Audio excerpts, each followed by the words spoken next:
More. What's the current legal position surrounding Andrew Tate? So last week, the detention order of the Tate brothers was ordered extended for an additional 30 days. The defense fought that, but the court ruled that they would be detained until the end of March. However, as to the two women that are also being detained along with the Tate brothers, the court last week ordered that they could be released on house arrest. Both decisions were appealed, and the appeal was heard yesterday.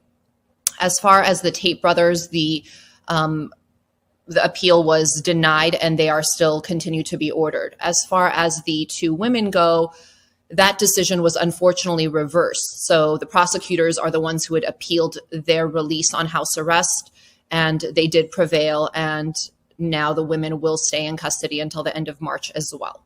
Absolutely not. I think a lot of what is circulating out there is out of context. Again, certain things are sometimes leaked, but the entire conversation is not provided to give somebody who's listening the full context. And if you actually hear the entire conversation about the references to Dubai, that was in relation to a pre-existing health condition that Andrew has. And long before he was arrested and detained for this investigation, he had a medical procedure that was scheduled in Dubai.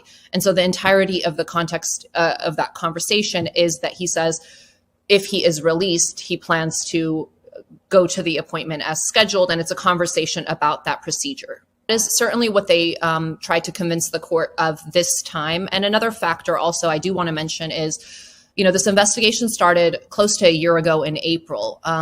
Since that time, the brothers have left Romania, I would say at least half a dozen times, and they've always returned.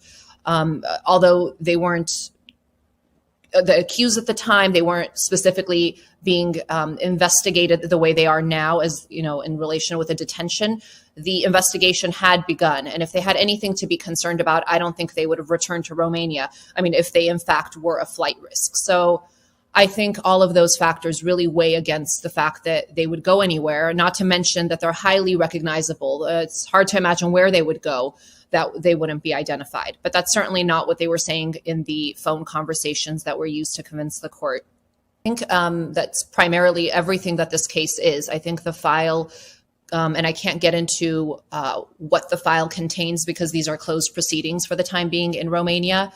But I can talk about the fact that there is no evidence in the file of human trafficking. There's no evidence of force or coercion or forced transport or forced labor or any sort of deprivation of women's liberty, which is at the heart of any sort of human trafficking charge. And I'll reiterate the fact that they have been investigated for a very long time and they have not been formally charged. So I think what you said is absolutely true. I think a lot of people think that maybe some things that they've publicly stated could be used as evidence against them. And that's absolutely not true. And it's not appropriate because these are public personas who say a lot of things because that's, what their audience maybe likes or wants. And that's what gets them the likes and the followers, but that's not evidence of crime. That's not who they are as private people. And that's not what should be considered as evidence in a court of law. Sure. I was gonna say, it's not even just in my view. There's certainly interviews I've seen where Andrew himself has said, I say a lot of things, it's satire. And I've heard, a lot of silly things. I've heard him talk about whether eggs are real or the fact that he's existed for 5,000 years because, there's a ninja warrior inside of him. And so there's lots of things I think he says. It's entertainment. It is this public persona. And those things are not all intended to be taken seriously.